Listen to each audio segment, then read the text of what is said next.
Honorable Leandro Lebiste is hereby recognized.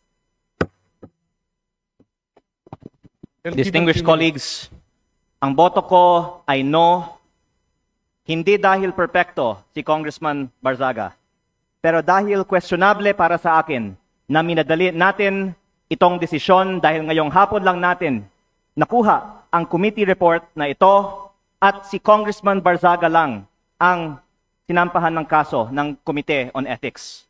Ang boto ko ay no, lalo na dahil inuuna natin ang kaso niya kaysa sa mga mas seryosong isyong kinakaharap ng isa sa mga kasamahan natin.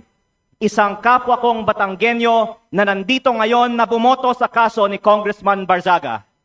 Hindi ba nakakahiya maging miyembro ng Kongreso dahil parang naging normal na meron tayong isang kasamahan na inakusahan na nagbayad para sa mahigit 100 billion pesos ng mga kontrata sa DPWH?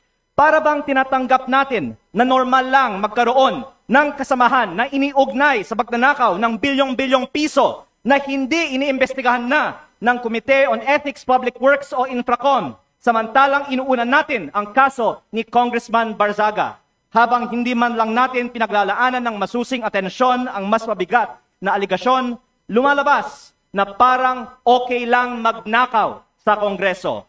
Nakatala na sa kasaysayan na sa gitna ng matinding kontrobersiya sa korupsyon, ito ang inuna ng Kongreso at parang lang walang mali sa ginagawa ng isa sa ating kasamahan at tayo mismo ay ngayon sumisira sa imahe ng Kongreso.